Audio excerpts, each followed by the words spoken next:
प्रभाग क्रमांक 12 मधून भारतीय जनता पार्टीचे निष्ठावंत तरुण सुशिक्षित उमेदवार व तसेच भारतीय जनता युवा मोर्चाचे प्रदेश कार्यकारिणी सदस्य असलेले अमोल निस्ताने यांनी उमेदवारीची मागणी करत निवडणुकीच्या रिंगणात उडी घेतली आहे।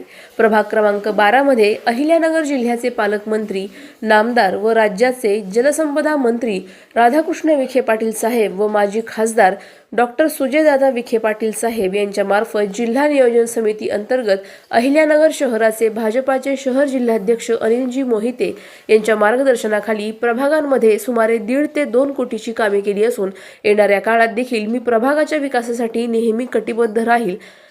आज मला मुलाखत देताना असा विश्वास आहे की पक्ष माझ्यासारख्या युवा नेतृत्वाला पक्ष नक्की संधी देईल आणि या संधीचं मी सोनं करेल।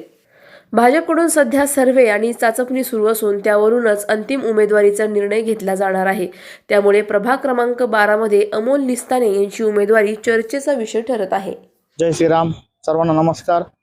मी ॲडव्होकेट अमोल साधना सुरेश निस्ताने प्रभाग क्रमांक 12 मधून आज भाजपातर्फे उमेदवारीची मुलाखत दिलेली आहे। मी प्रभाग क्रमांक 12 मध्ये अहिल्यानगर जिल्ह्याचे पालकमंत्री नामदार राधाकृष्ण विखे पाटील साहेब व तसेच माजी खासदार सुजयदादा विखे पाटील साहेब यांच्या माध्यमातून जवळजवळ आत्तापर्यंत 1 ते 1.5 कोटीची कामं मी प्रभागात केलेली असून येणाऱ्या काळात मी प्रभागाच्या विकासासाठी नेहमी कटिबद्ध राहील आणि मला आज मी भारतीय जनता पक्षातर्फे मुलाखत देताना मला पूर्ण विश्वास आहे पक्ष माझ्यासारख्या एका युवा नेतृत्वाला नक्की संधी देईल आणि या संधीचं सोनं मी करेल। जय श्रीराम। अधिक माहितीसाठी स्टार इंडिया 1 न्यूज पाहत रहा। चॅनलला सबस्क्राइब करा आणि अशाच अपडेट्ससाठी बेल आयकॉन दाबा।